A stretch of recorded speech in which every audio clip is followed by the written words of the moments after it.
always blaming everybody else. And you're correct, Larry. Those agencies did look into it. Yeah.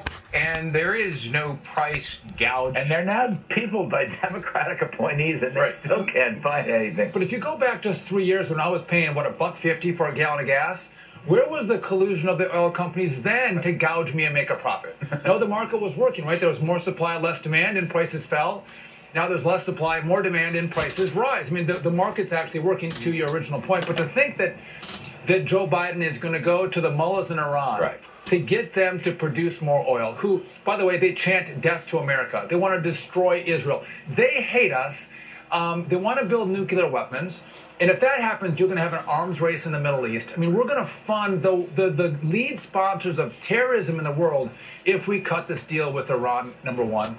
Or to go to Venezuela, where it's a brutal communist regime that oppress their people, and get money from those communists, which will again prop up their communist dictatorship, as opposed to saying, listen, where's the summit with oil and gas leaders with Joe Biden to say, what do you guys need? On the show one night, this is a great point, Rick Perry, he was Energy Secretary, Governor of Texas, and really a great American. Rick Perry, I'm talking about diplomacy with Iran. He says, Larry, what we need is a special envoy to Midland, Texas. I've never forgot. I mean, it's just a fabulous point because this administration has no understanding of that business. Last moments here. What must be done? You start not with an apocalyptic vision of the future. You start with a vision of hope. We have abundant resources in our midst. We have the most creative people on planet Earth right here. Let's work from that. Let's do all of the above. Let's invest the capital we generate both in our fossil fuel resources and in those new clean technologies. If you do both of those, you proceed on the market path, on the path of freedom, on the path of capitalism, and it unlocks free enterprise. Potential. It always works. It's a vision of hope, not apocalypse, but hope. Sean Duffy, Ryan Brenberg, Greg Jarrett, you're all fabulous. Thank you, Larry. Thank you. You know what you guys are? You're all the above. Thank you very much. Thanks, Larry.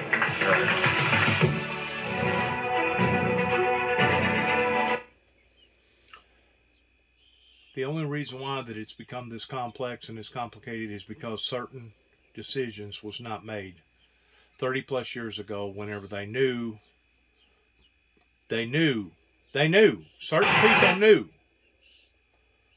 that what had occurred in Ronald Reagan's administration was not a bogus myth. It was actual, factual, pertaining to the supernatural intervening that caused the agreement between the superpowers towards how that it basically exploded in all these other countries. But except us, we actually went backwards while all these other countries went forward. I mean, if you can't see that, something's obviously wrong with your with the way that you interpret things.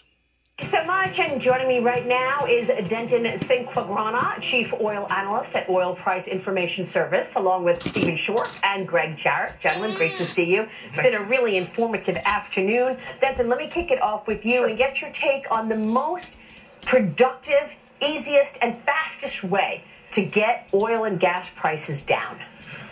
We've seen some states issue gas tax holidays, and actually, before that happened, there was a worry, the retailers are just going to pocket that. We've seen prices coming down from that. So that's one thing. There's the Jones Act. If you know about the Jones Act, it's anything that's shipped from one U.S. port to another has to be on a U.S. flag ship, has to be U.S. crude and everything, and those ships are expensive, right? So if we suspended the Jones Act, that could help. Moving gasoline and diesel, for example, from the Gulf Coast to Florida, that might help there. So those are two kind of quick things, but also, honestly, like in giving producers the motivation to produce. I'm so glad you mentioned the Jones Act. That was such a great point. Stephen, one way that this administration has tried to appear as if it was doing something to actually move the needle here is to move oil out of the strategic reserve, 60 million barrels. Yeah. What impact has it had? What do you think about that idea? It's a complete political gimmick. The first time we tried it in November, for the express intent of lowering gasoline prices, it was said, That's not what the SPR, Strategic Petroleum Reserve, is for. It was created in reaction to the 1974 Arab oil embargo. It is meant only to mitigate a short-term disruption to the flow of oil. We've used it accordingly during the Iran-Iraq War. We've used it during the Iraq invasion of Kuwait, so forth. This is the first time it was released for the explicit reason to bring down gasoline prices, which is silly. Not that the Secretary of Energy knows, but that was essentially 3 days worth of oil supply here in the United States. So he wants to be seen as doing something, but pure political gimmickry. And when he announced it, oil prices were at $70 a barrel. Now we're over $100. Yeah, it's interesting because when Jennifer Granholm was asked how many barrels of oil does the U.S. need, she didn't know, which was incredible to me. Disgrace. Well, I was reading one of your recent reports, and you said it's not inconceivable to see $200 barrel oil at some point. Yeah, absolutely. With the way we're looking at now, there's no inventories. We're looking at a 17% backwardation. That means that the price of oil averaged over the next 3 months in a harmonic mean relative to the oil price 12 months hence is trading at a 17% premium. So it makes absolutely no sense to hold on to your inventory. So we're going to continue to hold down inventory. U.S. production pre-COVID was 13 million barrels a day and growing. Now we can't get above 11.6 million barrels. So instead of trying to negotiate and talk to the industry, as I said before, we'd rather talk to terrorists than Texans. So the production's not coming there. The growth is growing. So based on our quantitative modeling, we've got a 17% probability by the 4th of July we could be at $200 a barrel.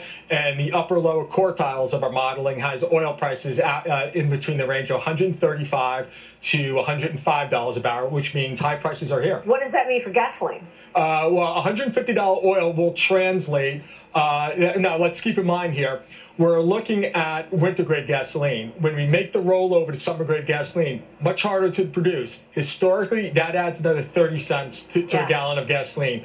So now, just at current prices, we're looking $4.60, $4.70 on a national average. Yeah. Get to 150, we get to 505, 522, which is a really key number because adjusted for inflation, $5.22 will be an all-time high. So higher prices for the consumer at the pump. Greg, part of the issue is this administration has their agenda. The climate change agenda is priority, and the president could basically executive order the industry to death. I mean, he can continue to put fees and taxes in place for the oil sector, making it harder and harder to actually get back to the process of drilling. The solution is to reverse himself, to reverse, as you point out, Maria, all of the directives he put into place beginning on day one.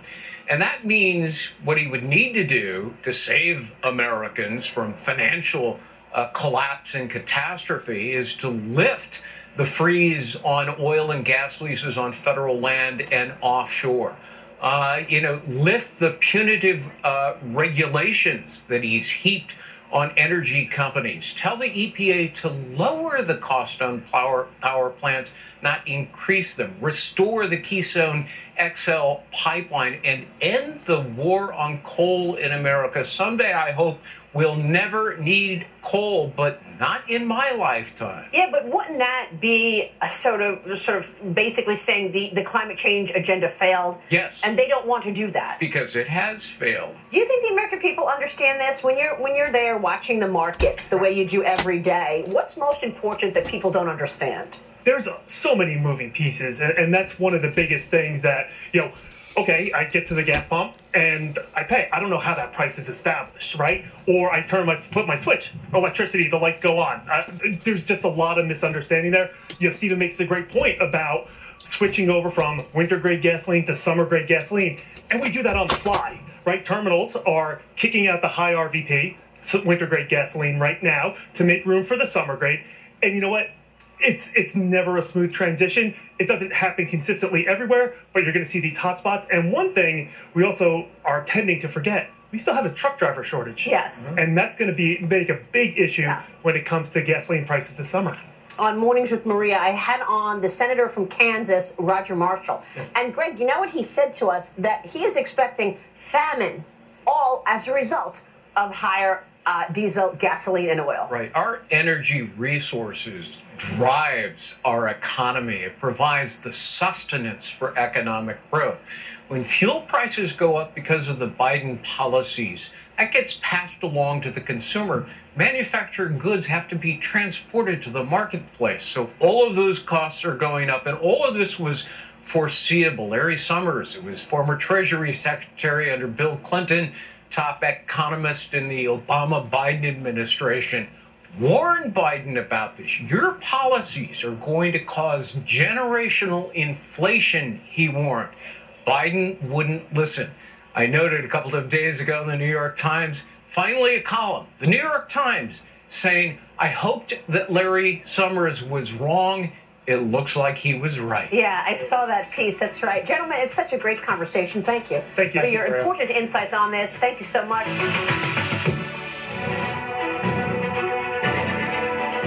It's easy to think that all money managers are pretty much the same, but at Fisher Investments, we're clearly different.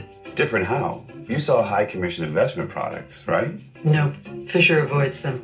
Well, you must earn commissions on trades. Never at Fisher. Okay, then you probably sneak in some hidden and layered fees. No, we structure our fees so we do better when clients do better. That might be why most of our clients come from other money managers. At Fisher Investments, we're clearly different. The wildest season of The Masked Singer continues Fox Wednesday with more slinging and more singing. She just crushed it. And 4 performances that will knock you off your feet. Good thing I have a shell there. All new Masked Singer. Then, it's Temple time! who will walk the plank in a domino buccaneer battle? I could save you in the water. Okay, I'm gonna have to go drowning then. All new Masked Singer and an all-new Domino Masters. Wednesday on Fox. One historic game. A prime time event.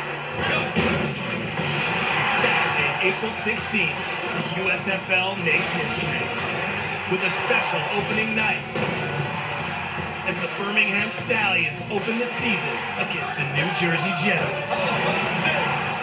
Live on Fox. The biggest game. USFL kicks off Saturday, April 16th on Fox. Our allies have declared emergency across the continent. This is no longer about war. It's about annihilation.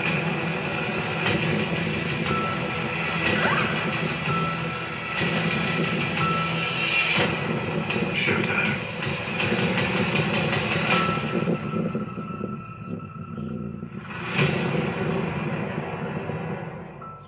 When you can't watch, listen. Get the latest news, business, and news headlines on SiriusXM. Anytime, anywhere. Fox News Audio on SiriusXM. America is listening. Stop whitening your smile the old-fashioned way with strips and trays that can take 30 minutes to an hour. I'm Jonathan Greenhut, the CEO of Power Swabs. When I met Dr. Ginniker and he introduced me to Power Swabs and I saw how effective they were and how easy they were to use, I knew we had to share it with the world. Power Swabs was clinically studied to whiten natural teeth as well as stain caps, crowns, and veneers. It's so effective, it works on stains caused by coffee, tea, red wine, and even smoking. After just 7 days, the results were awesome. Power Swabs was easy to use every day. From beginning to end, it's definitely whiter. They look clean, they feel clean. And people have made comments about it, which is nice. Order Power Swabs and receive up to 40% off the retail price. As an added bonus, get a free Power Swabs Quick Stick pen with your order. And get free shipping. Dial the number on your screen or visit powerswabs.com today.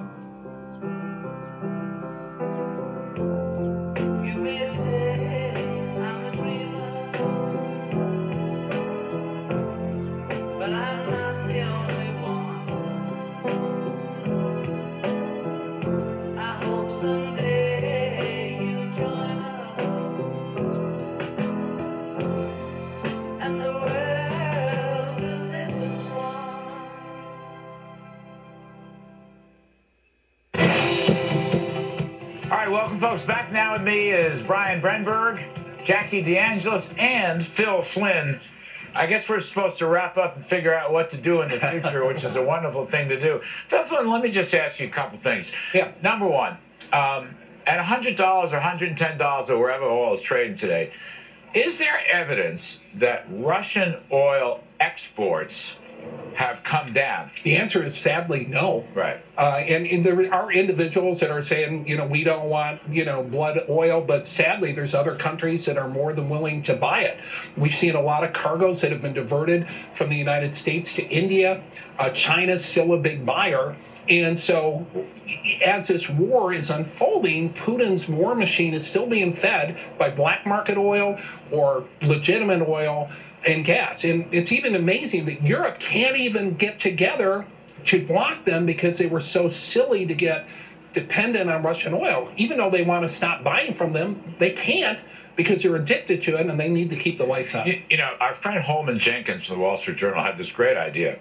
So if Europe keeps buying oil, as Phil says, and I think the evidence is on your side on this, instead of paying them, put the cash in an escrow account. Right. Just hold it so Russia doesn't actually get it. We don't feed their war machine. And if they leave and there's a peace deal or something happens, it's good. We'll give them their money. To them, yeah. I always loved the escrow account idea. I think it's a great idea. I mean, listen, I've been saying since before the war actually started that the Biden administration was going about it wrong. They had to go after the revenue stream, and that was the oil and these additional sanctions on oligarchs. I mean, okay, what did that do? So we're in a position right now where you're talking about trying to cut the artery, right, that supplies everybody. A point that I want to make, though, on natural gas is I looked on the FERC website. We've got 13 natural gas export terminals that have been approved, but construction hasn't started yet. Why isn't this administration saying we'll incentivize, we'll subsidize, build those terminals? Because they won't. We'll export more of that natural gas won't. instead of asking Qatar to do it. No, absolutely. No, you're dead on, right. Because FERC won't. I'm sorry. That's part of the regulatory octopus, which is strangling our fossil fuel industry. But you make this point about leaky sanctions, right? The sanctions aren't working, the oil's still flowing. That's why it's really important not just to rely on sanctions, on saying no to Russia. That's why it's so important to say yes to production. Ultimately, you win this not by stopping their production, but by massively increasing our own. If we don't do that, we can say no all day long. That oil will find somewhere to flow. A supply-side solution, a production solution, a pipeline solution. You out-create them. You out-produce them. You work them out of the market by exercising the might of your resources. We are taking this really defensive approach that is not going to work. The one place we can be totally aggressive is oil production, and that's where we've held back the most. You're right, because that was absolutely the biggest fear that OPEC and Russia had was the U.S. shale revolution. That changed everything. And if you want to strike fear in the Vladimir Putin, start talking about raising U.S. production. All right, Jackie, we got to solve this problem. Like good American patriots that we are, we have to solve this problem. I'm going to give you the first whack at that. Well, you don't solve the problem by raising the corporate tax rate to 28%. You don't solve the problem. You don't solve the problem by telling oil and gas companies we're going to take away some of your tax deductions. If you want to get them to get back out there, explore, find new wells, bring our production back to 13 million barrels a day, you have to try to incentivize them, or at least, I would just say, try not to hurt them. Good start. Good start. All right, Phil Flynn, you're next. With Jackie, I'm solve the problem. Well, you got to get the government out of the way, because guys like Ricci Oil is just a small producers, large producers. They have the answers. Okay. It shouldn't take longer to permit a project than it does to create it. There's something wrong with that picture. Where are you at nuclear? Don't you think nuclear, which is I think the ultimate renewable would be a good thing? I think it would be a great thing. Once you shut down the nuclear facilities, you can't restart them. And so they've been trying to shut them down left and right, but they're an excellent source for backup energy. We need diversification so that we make sure, even with the threat of cyber attacks and whatnot, that we make sure our energy system is secure and that we've got multiple ways to do things. I'm a nuclear greenie, okay? I want the greenies. I like renewables. I like nuclear. I do too. For some reason, they don't seem to agree with me. I think that's a big problem in Silly, because we've improved our nuclear delivery systems. We've improved the technologies. You have these modules now that can come in. They're not these gigantic infrastructure. Phil Flynn, give us a hint. Speaking of the future, now, everything Jackie said is right. Everything Brian said is right. Couldn't agree more. But what happens to oil prices? I still think we're in a super cycle, Larry. I think that a lot of the damage has been done, and it's going to take years to fix it. And what President Biden did in 1 year really wiped away probably 5 or 10 years of production. So even if we reverse all the regulations, get the money in, that's it. We need to learn the lessons of Europe. They're a playbook for what went wrong with energy. You talk about nuclear power. Germany closed 25 nuclear power plants, 30 nuclear, to replace it with wind and solar. How's that working for them? If Brian gets it right, and all these agencies are pushed aside, they're going to have to be restated, Right. but you know that, Tim. And we start throwing more supplies on the market. Even though it might take several years, wouldn't the psychological change, if you had an attitude change in the White House, for example, the futures market, wouldn't those prices come down, Phil Flynn? Absolutely. You know, if you look at the futures, they go many years in the future, and they price in, you know, a tight market for years to come. And in the same way, you know, people said, you know, they killed the Keystone Pipeline. It's not producing. It's not going to impact gasoline prices. I'm like, it absolutely does. You know, not because of this one pipeline. It's about the other pipeline. It's the ones in North Dakota. Yeah. And then it's about the investment environment, Larry. How can you invest in a country in energy when they could shut you down with an executive order? And they say in 8 years, no. Yeah. I mean, that is a killer. That is their net-free carbon goal. 8 years. Why would anybody make If you gave this industry running room and they really felt like America and its government had its back, can you imagine what they can do? That's the big problem. We know the solutions. Yeah. So that gives us all hope. The cavalry is coming. We will save America. Larry's at the I'm lead. very Larry's optimistic. leading the charge We here. know what to do. There's nothing wrong with the all of the above strategy. Not no fossils. Yeah. We just all of the above. Let American technology, innovation, and know-how bring us. Yeah, we know what to do. We know that the answer is going back to the cross and getting our hearts and our lives right and changing our lifestyles. And if we don't do that, the energy independence, this summit that they're having right now on this particular program, ain't going to be worth a nickel, because we're going to be steadily being just like a dog going around and around in circles chasing his tail. Oh, we'll be moving, but we're not going to be going nowhere. That's exactly what's been happening for the past 30 plus years, as certain people, I'm not going to call them conglomerates, which you know the conglomerates been making a killing, but various people that's been part of the 1%ers, or right below the 1%ers, has been the one that's been raking in all the dough, while everybody else has been suffering, while everybody else has been sacrificing, while everybody else is taking a back seat to all our jobs leaving, all our health care insurance going so high that you can't even afford it, and all the above. It's going to take a golden jubilee, just like the Queen Elizabeth over there in that area talks about, that's supposed to occur this year. I don't know that it's going to occur. I pray to God that it will occur, pertaining to a revival, evolving into a revolution, a worldwide revolution. But if it don't occur, you can bet your bottom dollar that it's going to continue to grow worse and worse and worse on every level imaginable. It's time that the people united. It's time that the people come together in understanding that we're at the end of this thing, and it's going to be up to us in whether or not we turn it around or we act like a clown. Turn it around or act like a clown. That's going to be the memento from here on out, coming from the Windmill Ministries, that you either turn it around or you continue to act like a clown. Well, as far as I'm concerned, we had a clown. We had a clown in there for 4 years that made a mess out of things, that threatened everybody, that got everything shooken up. And right now we're seeking some of the repercussions of that in different ways, that some of them was good and some of them are bad. There's no doubt the swamp needed to be drained because of too many thieves, too many 1%ers that was taking advantage of the 99%ers. But there's a right way to do it and a wrong way.